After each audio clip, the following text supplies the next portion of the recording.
driving home. Should have been home by now, but I made a little boo-boo. Had a nice day working today. Put a lot of miles on my car, and tomorrow I'm starting.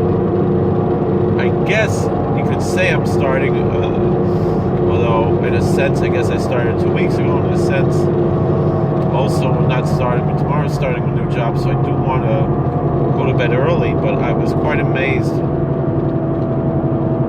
by what went on today.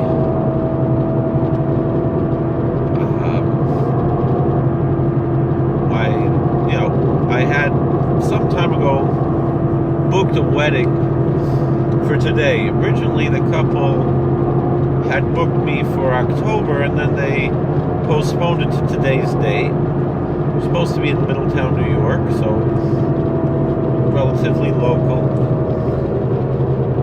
And I hadn't heard back from them in quite a number of months. I very rarely, I think maybe once, did I ever take a deposit for a wedding. It's just not something I do. Usually I trust the people that they will not cancel, but at this point, I've had so many couples who booked way ahead. I saved the date. They didn't have the courtesy to let me know, until the last minute. This couple actually never let me know. It was quite interesting. I didn't hear back from them. I resorted to calling the venue, which was, they're not open every day, this venue, so I had called them, I believe on Monday or Tuesday, and then they finally called me back, I don't know if it was Wednesday or Thursday, that the venue called me back, which I appreciate, to inform me that the couple canceled their wedding. So, quite upsetting. I've never been able to collect a cancellation fee, although I generally will ask for one. This couple, obviously, I think they're going to ignore me. But all that being said, it was a bit of a relief because I was trying to arrange my schedule at work. So I really was quite happy I didn't have to do that wedding today. All that being said, I feel kind of strange to let a Sunday go by without a wedding, and so I was trying to book weddings. I had placed bids on a few weddings for today. Just in the past couple of days, spoke to one couple, didn't hear back from them, different things went on. And then wouldn't you know it, this morning, I booked a wedding for today. So, that's quite a happy thing. And what they wound up paying me was almost twice of what I asked for the other wedding. So that was also, and I only asked, I think I asked $20 more than the wedding that had been canceled, and they gave me considerably more than that. So that was quite pleasant and wonderful as well. And so I'm thankful to God that, not only, how everything falls into place. Like one of my patients today was asking me, it's so hard to believe in God, this and that. And I was like, it's not hard. I mean, you have certain people say, well, that sounds kind of primitive. Does God care that much about you, about, there's always this argument that you have people ask, you have people who pray for their sports team to win. And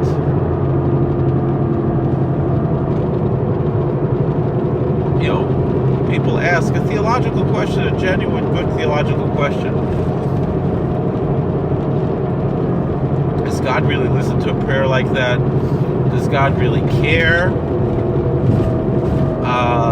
And things like that. Now, I'm not a sports fan, so this is like totally, I have somewhat of an interest in the old-time culture of baseball. I'll be honest, that is something that I have. I'm not a big. I'm not a big fanatic when it comes to baseball at all, even the slightest bit. But I do want, even though it's essentially a very boring game as far as sports go and so forth, but this idea of the American pastime, it does have a certain appeal to me, and it's fascinating to me that this is one thing that, for example, in some of the more, as we've been discussing recently, in some of the more cloistered areas of the Hasidic world, and there's a kind of it's hard to explain, an open secret, I don't know, that there's not that much of an opposition, we'll say, to enjoying a baseball game.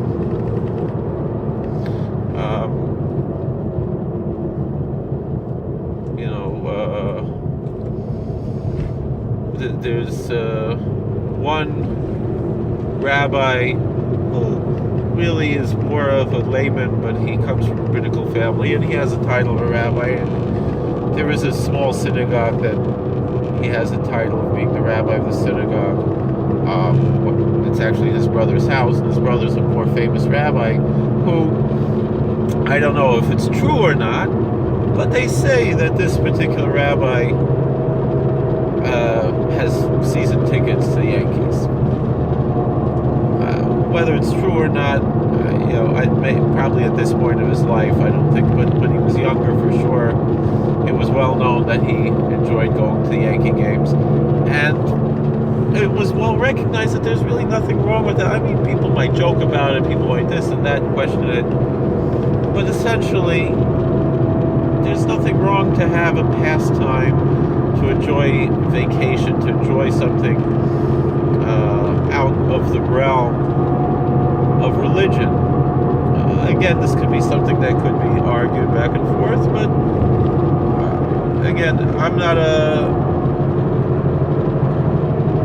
really a baseball fan. But if I'm not really a sports fan at all. If there was any sport that I would have some interest in, it might be baseball. But again, I don't have the patience to go sit and watch baseball on television, to listen to it on the radio, to go to a ballpark and sit through a whole baseball game.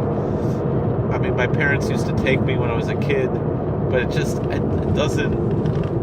doesn't really appeal to me, whereas other things do appeal to me. And I always felt upset about that, in the Orthodox world, how somehow there's this idea that sports are more kosher, quote unquote, than movies.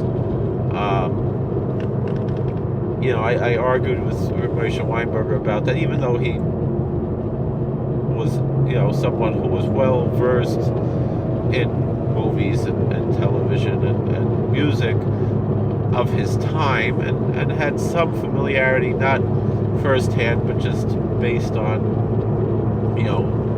newspaper articles and magazine articles he had read, because he did, now I think he's a bit less, but he did have a certain Indian to be aware of what's going on in the world, and it was something that, I remember he told us, he would read the New York Times every day, and he would read, I think, US News and World Report, and then at a certain point in his life, he told us that he no longer reads the New York Times. But I remember arguing with him about that in high school. At the time, I was much more, not really pro-Israel, but had a certain sense of Zionism, Kahana-style Zionism, probably. And I would say, how could you read the New York Times? It's an anti-Semitic rag, that kind of garbage, it's not how I talk anymore, but that's how I was when I was in high school. I've kind of grown out of that idea. And it's funny, he's kind of grown into that. Like when we were younger, when we were in high school, he was, I think I would venture to say he was much less Zionist than he is now. I think he's much more Zionist now than he was then. Perhaps the influence of his surroundings, being in Woodmere and NYU. I was amazed. I didn't know he's already been 5 years mashgiach. They call it mashpia, NYU. How time flies, you know.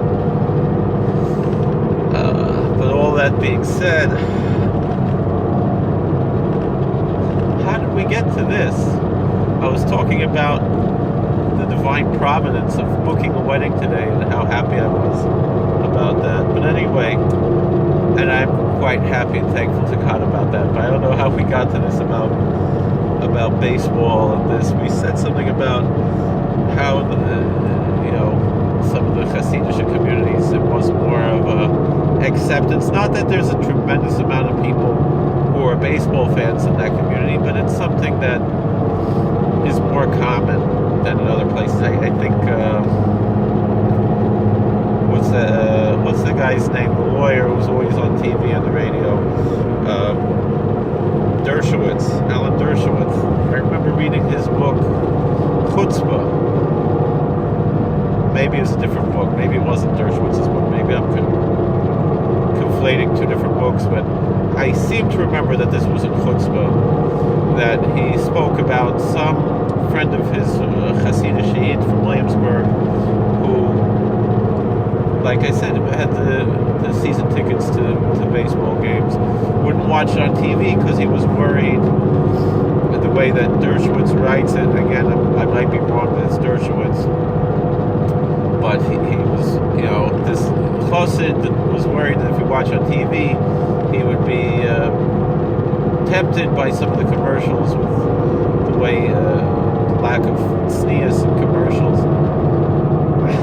But,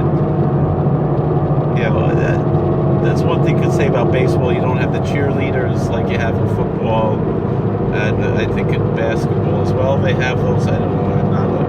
I'm not interested in movies. I'm not interested in sports at all. But so how did I get to sports? How did I get to talking about this? But I am myself. I love movies.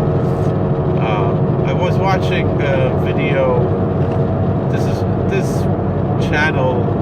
It just boggles my mind what kind of propaganda this channel is called. Stump the Rabbi, where they have a Lubavitcher and German answer questions, and it's just a Lubavitch propaganda channel. It doesn't take into consideration the diversity of Orthodox Judaism. Forget about the diversity of the Jewish world, which I think anybody who is intellectually honest has to recognize that whether we like it or not, the Jewish world is diverse. There are Reform and conservative Jews. They're not going away anytime soon, although the arguments can be made, this and that they don't have the staying power of Orthodoxy. But the fact of the matter is, you have a large group who are dedicated to these certain aspects, even if maybe it doesn't have staying power. Maybe it's true the children don't. There's much more. People talk about Orthodox Jews going OTD, going off the derech, but nobody talks about, and it's like this big issue. We have to make, and it's like so fascinating. People are like so fascinated by this. Make documentaries about it, whatever. And the thing is like nobody pays attention to the OTD grade of the Reform and the Conservative. Meaning it's the rule, the norm for the second generation Reform Conservative to just be totally not interested in this. I mean, when you find a young person who is genuinely interested in Reform and Conservative Judaism, it's like finding a unicorn or something. It's like finding a leprechaun. Like, does that exist? Meaning, I know people like that, but like very few. I remember one of the people from Richmond, who was like that, and like, he was like, I'm an old-fashioned guy. That's what he said. He didn't fit into world of today, because you go to a conservative shul and the average age is like 80 years old or something like that. Maybe 70, or like these shuls don't have young people. They don't have like I went to an interview in a shul that's not affiliated with any movement, but it's essentially conservative. And it was interesting. It was the Orthodox shtibel across the street, and I would daven in the shtibel, and then go put on a show for the conservative. I went for one interview, but that's what I did. And I spoke to the Rav in the shtibel, and the Rav was very supportive of. He said he hopes that they would hire me there in the conservative shul. And one of the Gaba from the conservative shul was davening in the shtibel, and you go. I was there for Shabbos, and to say the least, it was quite interesting because you had the president of the shul, Russian guy, young guy. By young I mean is probably 45 years old, maybe a little younger, and he was absolutely the youngest person there other than me, and everybody else there, the young people there were in their 60s. Many of the people there were in their 80s and 90s, and it wasn't a very big crowd. And then you go across the street to the shtibel, and it's packed with a plethora of Jews of all kinds. Some guys with bekishas, some guys with short jackets and bend-down hats, some guys with no hats, old, young, kids, everybody. A vibrant, successful synagogue. And proudly, calling itself a shtibel.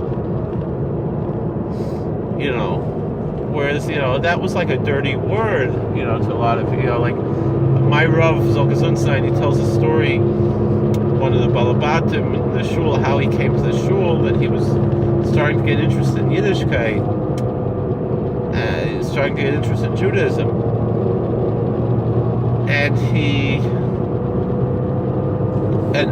behind our synagogue there's this, also unaffiliated, conservative reform, whatever they want to call it, type of place. They call it a traditional egalitarian synagogue, which means I think they use the Birnbaum Siddur, if I'm not mistaken, but they, but they're egalitarian. They call women to the Torah, and they've had women rabbis, and but they only do the triennial cycle of Torah reading. They don't do the full Torah reading. So whatever, I wouldn't consider that exactly traditional. I would consider egalitarian, conservative, whatever. But they're not affiliated, whatever. But it's very ceremonial. It's not Hamish. It's not warm. It's not real the way most Orthodox shuls are. And some of the modern Orthodox shuls are also very ceremonial. I remember being in Bogota, Colombia, with the Hasidic Rebbe from Yerushalayim, and I was a Gaba for him. And the Rebbe said to the Rav there in the shul, he says, "Zeu tekesi." It's ceremonial. Tekes, I don't know where that word comes from. The word for ceremony, if someone knows. But anyway, and that was an Orthodox shul, and yeah, it was kind of tekesi. I could see that. Mincha was much more natural, and Kabbalah Shabbos was like this Admor said, tekesi. We'll put that aside for now.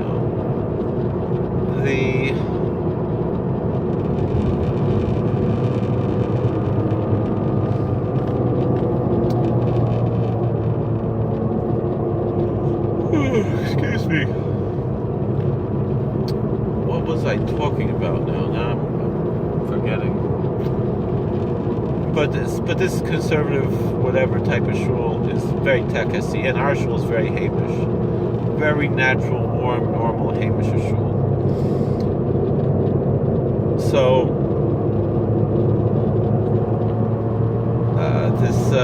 this Ingerman, this Balabas, his in-laws, did not want him to go to our shul. So he asked, where's the shul? And they sent him to that temple. And he said, this is all well and good, but I'm looking for something with more roots. Is there something else? He said, well, yeah, the fact is right behind there's a place like that. But you come from Westchester, you come from Scarsdale, a fancy place, and that's a shtibel. You don't want to go to a shtibel. You want to go to a fancy shul. And then he said, he came in, and that was before, they since then they renovated the shul very much. But he was like, he's right, they had, wooden benches and concrete floors, but he said something dragged him in that he just couldn't leave. He felt like he's part of the family.